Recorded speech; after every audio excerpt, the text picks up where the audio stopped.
యూట్యూబ్‌లో కొత్తగా మొదలుపెట్టే వాళ్ళకైనా, ఎన్నో ఏళ్లుగా కంటెంట్ చేస్తున్న యూట్యూబర్లకైనా ఇప్పుడొక పెద్ద మార్పొచ్చింది.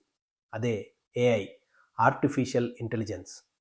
ఇప్పటివరకు వీడియోలు చేయటానికి ఎంతో టైం, మరెంతో కష్టం, చాలా సహనం అవసరం అయ్యేది. ఐడియా తీసుకోవడం, స్క్రిప్ట్ రాయడం, వాయిస్ రికార్డ్ చేయడం, వీడియో ఎడిట్ చేయడం. ఒక్క వీడియో కోసం గంటలు కేటాయించాల్సి వచ్చేది. కానీ ఇప్పుడు ఏఐ వచ్చాక ఈ మొత్తం పని చాలా సులభమైంది. కొత్తగా మొదలుపెట్టే వాళ్ళకు ఇది చాలా పెద్ద ప్లస్. ఎందుకంటే నీకు ఒక చిన్న ఐడియా ఉన్నా సరే ఏఐ వెంటనే స్క్రిప్ట్ తయారు చేస్తుంది. నీ స్టైల్లో వాయిస్ ఇస్తుంది. అవతార్ వీడియో కూడా సెకండ్లలో రెడీ చేస్తుంది. అంటే కంటెంట్ తయారు చేయడం ఇక కష్టం కాదు. అసైన్మెంట్ రాసిన వేగంతోనే వీడియోలు తయారవుతాయి. ఇప్పటికే యూట్యూబర్గా చేస్తున్న వాళ్ళకు కూడా ఈ ఏఐ చాలా ఉపయోగం. రోజు వీడియోలు వేయాలి, షార్ట్స్ రెగ్యులర్గా పెట్టాలి, ఛానల్ని యాక్టివ్గా ఉంచాలి. ఇవన్నీ ఒంటరిగా చేయడం చాలామందికి కష్టమే. కానీ ఏఐతో అయితే ఒక్క ఐడియాతోనే 5 షార్ట్స్ తయారవుతాయి. ఒక స్క్రిప్ట్తో 3 వేర్వేరు వీడియోలు వస్తాయి. ఒక్క ఫోటోతో అద్భుతమైన థంబ్నెయిల్ తయారవుతుంది. అలా కంటెంట్ రెగ్యులర్గా పోస్ట్ అవుతుంది.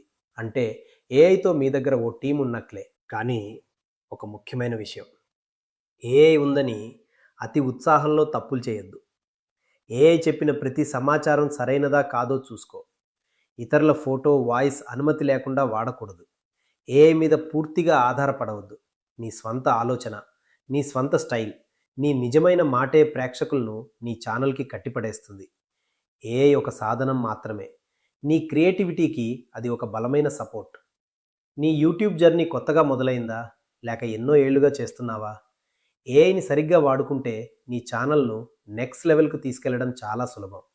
ఏ టూల్స్ వాడాలి, ఏ వీడియోలకు ఏ స్టైల్ బాగుంటుంది, షార్ట్స్, పోస్టులు, వీడియోలు అన్నీ ఎలా రెగ్యులర్గా తయారు చేయాలో నేను నీకు స్టెప్ బై స్టెప్గా నేర్పిస్తాను. నీకు ఇంకా వివరాలు తెలుసుకోవాలంటే ఈ నంబర్కి కాంటాక్ట్ చేయండి. త్వరలో ప్రారంభం కాబోతున్న ఏఐ ఫ్యూజన్ 360 కోర్సులో చేరే అవకాశం మిస్ కాకుండా వాడుకోండి. మీ ఏఐ పరిజ్ఞానాన్ని పెంచుకుని మీ యూట్యూబ్ జర్నీని కొత్త దారిలోకి తీసుకెళ్ళండి. ఇంతకీ కొసమెరుపు ఏమిటంటే, ఈ స్క్రిప్టు, వాయిస్, నా వీడియో, బ్యాక్గ్రౌండ్ సీన్ మొత్తం ఏఐతో చేసింది. నేను కేవలం నా ఫోటో మాత్రమే ఇచ్చాను.